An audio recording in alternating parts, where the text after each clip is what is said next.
on. So these things will change. 6 months from now, something can be different. It's possible. People say, well, now you have the Sunnis back in control of Syria and Hezbollah is Shiites, and so they'll be enemies. In 6, 12, 24 months, it's possible that an accommodation will be made that the Sunni Arabs of Syria will be shipping or allowing Hezbollah to be rearmed through Syria. Hmm. Anything is possible. So, but people are just too, playing checkers of this world. This is five-dimensional chess. And Sunnis and Shiites and Arabs and Persians, they can work together with, if they're dealing with common enemies. So that's where what gets me frustrated in dealing with some of our foreign policy experts. All right, but has the rocket fire from there into Israel stopped 100%? It's basically stopped. What you do have is activity. Hezbollah is probing. They're moving. They have munition stores all throughout South Lebanon. They're going back. Israel spots them. They're hitting them. I said there's now Israel is preemptive. It's not saying let's let sleeping dogs lie. Let's hit them. But people don't realize. People thought during this war that Israel conquered southern Lebanon. Israel only on the ground basically only conquered about 5% of southern Lebanon. Most Hmm. never touched on the ground. There were military, the air attacks on things like that. But as far as the Hezbollah really never had to leave. That's one of the reasons there were not many Israeli casualties. Israel didn't really go more than a few kilometers in from the Israeli border into Lebanon. And one of the PowerPoints I give shows a map, and people are always astounded. And this is from the Alma Center, which is a great think tank up in the north, showing how little Israel penetrated there. But it's devastation, air devastation of their missiles, whether in the Bekaa Valley in the north or the missiles in the south, was pretty devastating. But the hope there is that eventually there was an earlier resolution, I guess, that required a deeper buffer zone, and the hope is to get back to that. Okay, so what really should be going on is a resolution before 1701, which was called 1559, which Hmm. meant for the whole country, there's got to be one armed forces, and basically Hezbollah has to be disarmed. Everybody gave up on that one, and they went to 1701, just like basically keep the South free of Hezbollah, and that never happened. People forget after 2006 war, you're talking less than 20 years ago, you have an international force, UNIFIL, that's there, and they've stopped, oh, I don't know, zero of the 150,000 missiles that were transported from Iran through Syria, through Iraq, Syria, and into Lebanon. Hmm. All right, so I want to go down to Yemen and the Houthis and including Iran, but before we go there, I want to go up north. And what does Turkey have to do with all of this that's going on up there? If So, any. who are the winners and losers so far for this year? Turkey's a winner. Turkey's an ascendancy. It is backing HTS, that's Al Shara's group, and so that Turkey now becomes the new power player in Syria. Who's the loser? Iran. Iran was there. Where does that leave the Russians? And then what's the Turkish-Russia role? Well, Russia has a warm water base on the Mediterranean in Syria called Tartus, and a base, Kanium, that's an air base, and they're trying to negotiate with the Syrians to say that they can still stay there. Turks love this because now they know that Moscow knows its address to deal with its bases in Syria is in Ankara, in Erdogan. And so, these are not natural allies for one another. Turkey, let me just take a step back. Turkey is, they're the second largest military in NATO. They are a frenemy at best. And when I say that, they are a anti-Semitic, anti-American regime that has Erdogan over the last 20 years has eviscerated any liberal parts of Turkey, that being the judiciary, the media. They jail more journalists than any other country in the world. Did, Uh, didn't did they also they're a member of NATO, but they bought Russian air defense systems? so what happened was a few years back, they're supposed to be part of NATO. They were part of the F-35 program. In fact, even making some components from it. and they wanted to buy the American Patriot system, supposedly, whatever it is, it fell apart. And they ended up saying, okay, we're going to buy the Russian S-400 system, the most advanced anti-missile system, which is supposed to knock down the F-35s. So our government, on a bipartisan level, said, no way, you're out of the F-35 program until you give up your S-400s. The Biden administration compromised with them and gave them F-16s, but they want to get back into the F-35 program.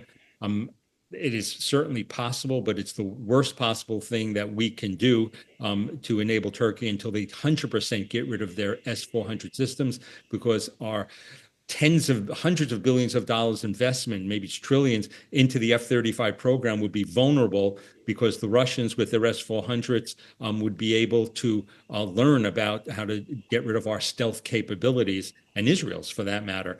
The problem is Trump has a good relationship with Erdogan, and I wouldn't want Erdogan sweet talking Trump into doing that. That would be a catastrophe for American national security. All right. All right. So that's Turkey. So that's troubling. That's troubling up there.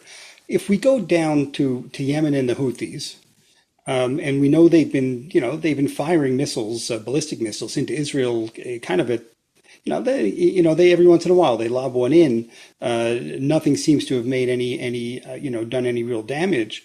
But I have two questions about this. Why are they kind of untouchable? Why doesn't anybody really just go in there and bomb the heck out of them? Just to stop it, whether it's Israel or whether it's the states. Well, first of all, the address to get the Houthis to stop is in Tehran, because Tehran is the one who supplies them with its missiles. So if America said, and President Trump said this, but has not backed it up yet, that we know that it's Tehran, that, the Iranian Revolutionary Guards Corps that is doing this.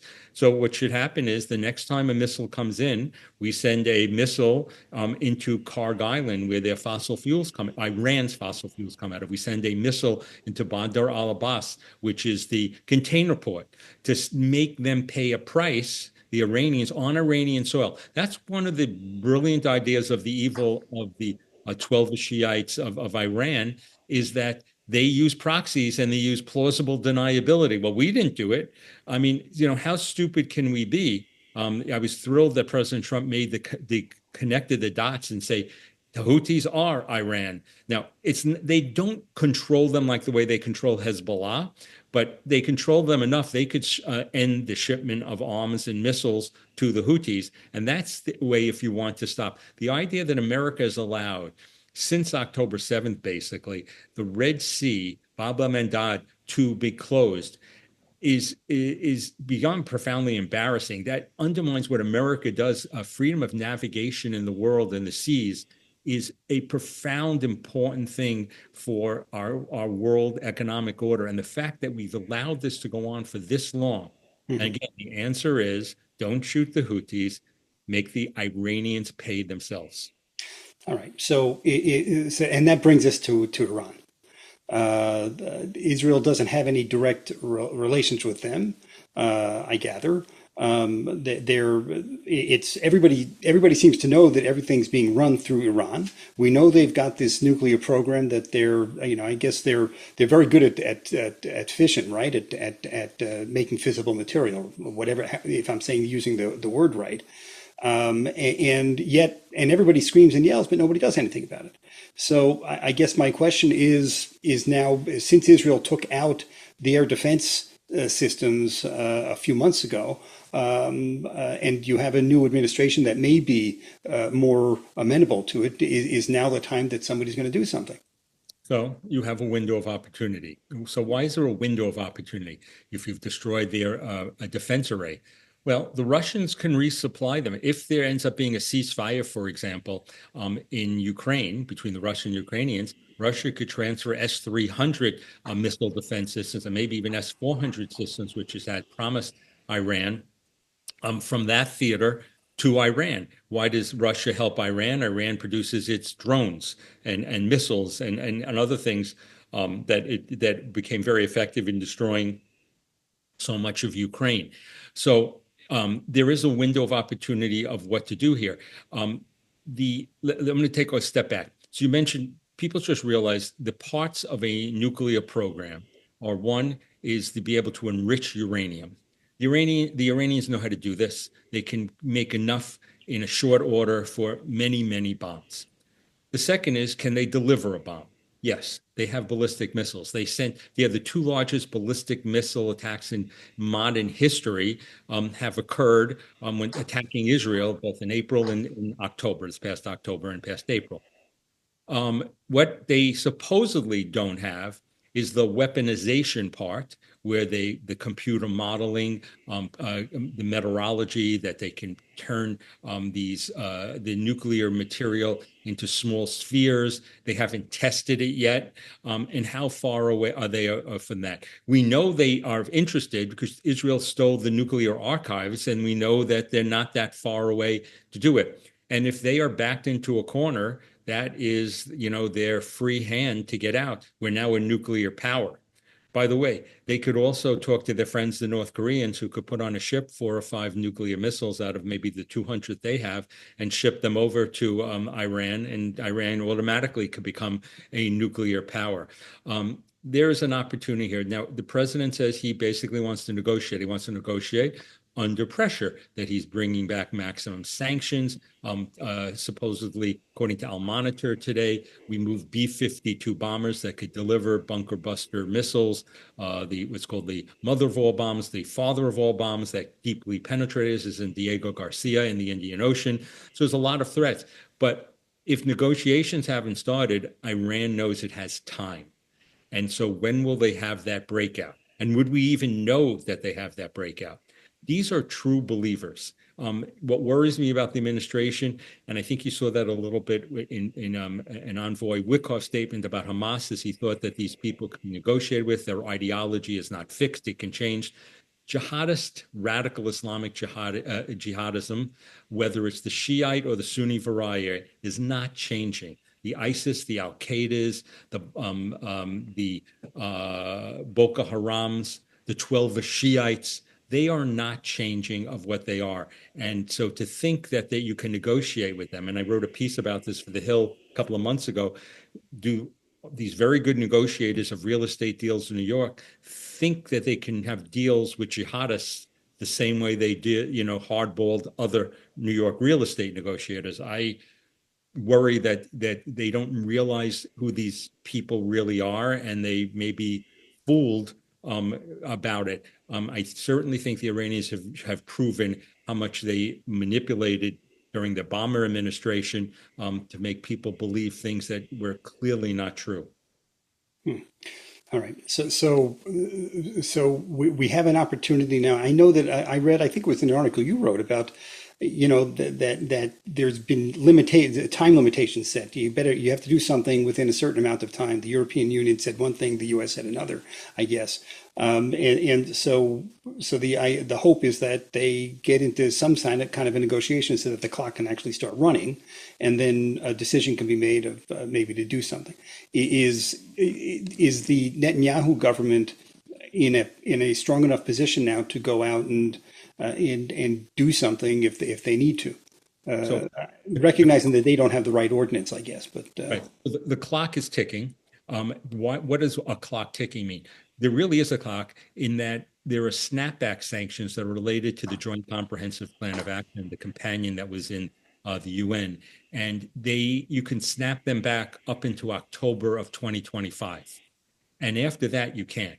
So it's up now. The Europeans have showed cowardliness again and again and again, and they're supposedly talking a little tougher. We're talking about France, Germany, and England. So until the negotiations start, there's supposed to be a time clock. The Trump administration said we're going to want to have an answer in 2 months.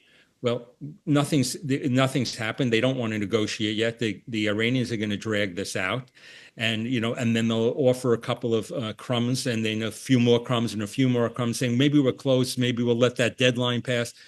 There's really needs to be a deadline. To my mind, I would say July 1st, no matter what. okay. All right. Well, thank you for that. Let's switch now. I'd like to come back here to what's going on